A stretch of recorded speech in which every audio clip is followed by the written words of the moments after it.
近頃ウェンティという吟遊詩人が自由と牧歌の城のため歌を歌っている。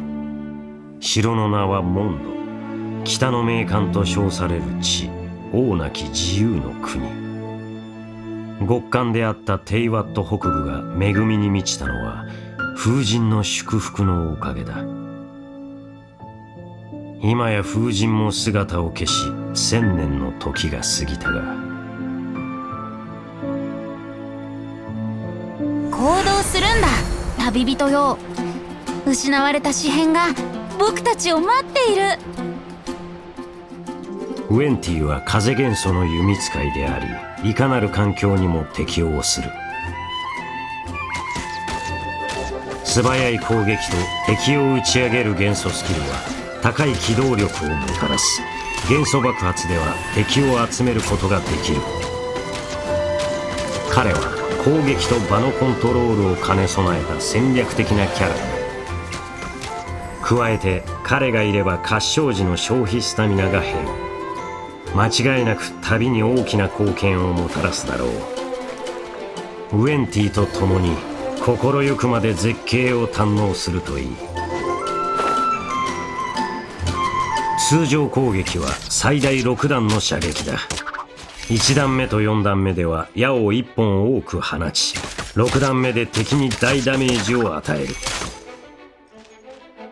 攻撃ボタンを長押しすると高威力の狙い撃ちができる。フルチャージすれば風元素が宿り、よりダメージを与えることが可能だ。歌を奏でる風を呼び、散り肘の中を歩く者を天空へと打ち上げる。元素スキル光天の歌を発動すると敵の足元に風域が発生し、風元素の範囲ダメージを与える。敵はゆっくりと降下する。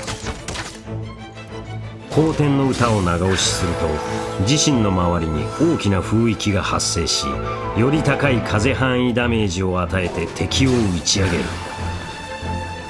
それと同時に彼自身も風の力を借り空へ飛ぶ。この特性を生かせば敵に大ダメージを与えつつ攻撃を回避できる。機を見計らえば落下攻撃を見舞うことも可能だ。冒険中もこの風域の力を借りることで探索がよりはかどるだろう。また天風、夜風の法要を解放すれば光天の歌の長押しで上昇気流が発生するようになる。ウェンティが風の力を矢に込め暴風を引き起こす。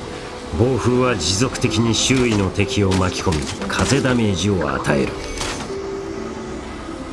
暴風が水、炎、氷、雷元素と接触すればその属性の負荷ダメージを与える。元素変化が発動するのはスキル中に一度のみだ。天風、暴風の目を解放するとウェンティの元素エネルギーが回復するようになる。また元素変化があれば同元素キャラの元素エネルギーが回復する。彼の力をもってすればたとえ一人でも活躍できる。だが連携を取ることでその力はより増すだろう。まずは遠距離から攻撃をし敵の HP を着実に減らす。近づく敵は光天の歌で打ち上げ元素エネルギーを集めながら元素爆発の機を伺え。エネルギーが満ちれば決着の時だ。風神の歌で敵を集め風ダメージを与えた後、キャラを切り替え元素スキルを放つことで拡散を起こす。その後適した元素キャラに切り替えスキルを放てば再び元素反応により幕引きとなる。